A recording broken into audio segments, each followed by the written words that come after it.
សូមស្វាគមន៍មកយកកសម័យថ្មីនៃរថយន្ត Ford បាទជំរាបសួរប្រិយមិត្តទស្សនិកជនជាទីមេត្រីជាទីស្រឡាញ់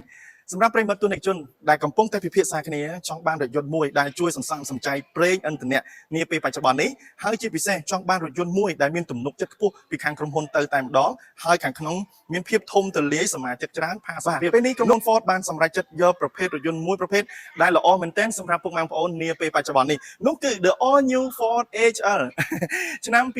2026បានមកដល់ប្រទេសកម្ពុជាហើយរថយន្តនេះផងដែរបានភ្ជាប់ជាមួយនឹងម៉ាស៊ីន 2.0 EcoBoost ជាពិសេសភ្ជាប់ជាមួយនឹងប្រព័ន្ធបច្ចេកវិទ្យាចុងក្រោយគឺ Hybrid បានជួយសន្សំសំចៃប្រេងឥន្ធនៈនាពេលបច្ចុប្បន្ននេះដល់ប្រិយមិត្តទស្សនិកជនបាទហើយចំណុចពិសេសទី2នោះគឺបានភ្ជាប់ជាមួយនឹងប្រព័ន្ធជើងក្រោម 4WD ជារថយន្តលក្ខណៈគ្រួសារប៉ុន្តែយើងប្រើទាំងក្នុងក្រុងនិងក្រៅក្រុងបានដោយផាសុកភាពនិងទំនុកចិត្តខ្ពស់ទៅលើប្រព័ន្ធជើងក្រោមអញ្ចឹងសម្រាប់ប្រិយមិត្តទស្សនិកជនដែលមានបំណងចង់ទិញហើយកុំនៅបងអង្គយូររស់រាន់ឡើងមកជួបជាមួយនឹងបងអូនហេងផ្នែកលក់របស់រថយន្ត Ford ផ្ទាល់តែម្ដងបងអូនហេងនឹងរៀបចំរថយន្តនេះប្រណិតភាពនេះជូនតែម្ដងបាទអរគុណជម្រាបលាបាយបាយ